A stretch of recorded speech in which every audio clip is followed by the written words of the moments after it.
आज हम सुनने वाले हैं ईमानदार पेंटर की कहानी। तो आप लोग चैनल पे नए हैं तो चैनल को सब्सक्राइब और वीडियो को लाइक कर दीजिए। तो बहुत समय पहले की बात है, किसी गांव में एक बाबूलाल नाम का पेंटर रहता था। वो बहुत ही ईमानदार था, किंतु बहुत गरीब होने के कारण वो घर घर जाकर पेंट का काम किया करता था। उसकी आमदनी बहुत ही कम थी, बहुत मुश्किल से उसका घर चलता था। पूरा दिन मेहनत करने के बाद भी वो सिर्फ 2 वक्त की रोटी ही जुटा पाता था। वो हमेशा चाहता था कि उसे कोई बड़ा काम मिले जिससे उसकी आमदनी अच्छी हो, पर वो छोटी काम भी बड़े लगन और ईमानदारी से करता था। एक दिन गांव के जमींदार ने बुलाया और कहा, सुनो बाबूलाल, मैंने तुम्हें यहाँ एक बहुत ही जरूरी काम से बुलाया है, क्या तुम वो काम करोगे? बाबूलाल कहता है, जी हजूर, जरूर करूँगा, बताइए कौन सा काम है। जमींदार बोला, मैं चाहता हूं तुम मेरे नाव पेंट करो और यह काम आज ही हो जाना चाहिए।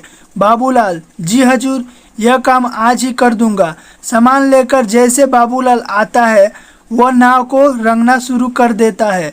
जब बाबूलाल नाव को रंग रहा था तो उसने देखा नाव में एक छेद था। वो सोचा अगर इसे ऐसे ही पेंट कर दिया जाए तो यह नाव डूब जाएगी। ऐसा सोचकर वो छेद को भर देता है और नाव को पेंट कर देता है। फिर जमींदार के पास जाता है और कहता है, हजूर, नाव का काम पूरा हो गया, आप चलकर देख लीजिए।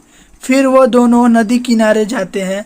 नाव को देखकर जमींदार बोलता है, अरे वाह बाबूलाल, तुमने तो बहुत अच्छा काम किया। ऐसा करो, तुम कल सुबह आकर अपना पैसा ले जाना। उसके बाद वो दोनों अपने अपने घर चले जाते हैं। अगले दिन जमींदार के परिवार उसी नाव में नदी के उस पार घूमने जाते हैं। शाम को जमींदार का नौकर रामू, जो उसकी नाव की देखरेख भी करता था, छुट्टी से वापस आता है और परिवार को घर पर ना देखकर जमींदार से परिवार वाले के बारे में पूछता है।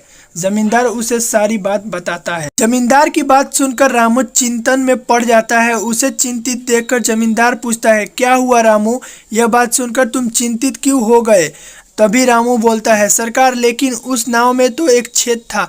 रामू की बात सुनकर जमींदार भी चिंतित हो जाता है।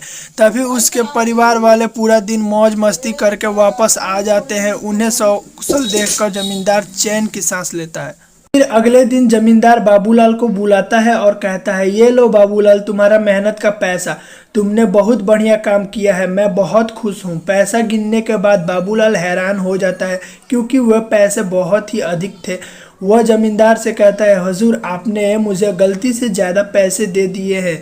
तभी जमींदार कहता है, नहीं बाबूलाल, ये मैंने तुम्हें गलती से नहीं दिए हैं, ये तुम्हारी मेहनत का पैसा है, क्योंकि तुमने बहुत ही बड़ा काम किया है। तुमने इस नाव की छेद को भर दिया है जिसके बारे में मुझे पता ही नहीं था। अगर तुम चाहते तो उसे ऐसे भी छोड़ सकते थे, पर तुमने ऐसा बिल्कुल नहीं किया, जिससे मेरा परिवार सुरक्षित घर वापस आ गया। यहीं पर हमारी कहानी खत्म होती है और इस कहानी से हमें यह शिक्षा मिलती है कि हमें किसी भी कार्य को लगन और ईमानदारी से करना चाहिए, क्योंकि लगन और ईमानदारी से किया हुआ कार्य हमेशा उसका फल मीठा होता है। तो चलिए फ्रेंड्स, अलविदा। ऐसे ही कहानी की वीडियो को देखने के लिए आप मेरे चैनल को सब्सक्राइब कर लीजिए और यह वीडियो अच्छा लगा होगा तो आप लोग वीडियो को एक लाइक कर दीजिएगा और अपने फ्रेंड के पास इस कहानी को शेयर करना ना भूलिएगा। तो चलिए हम लोग मिलते हैं, ऐसी बेहतरीन कहानी को लेकर आएंगे इसी चैनल पे। आप लोग सपोर्ट करिए गाइज।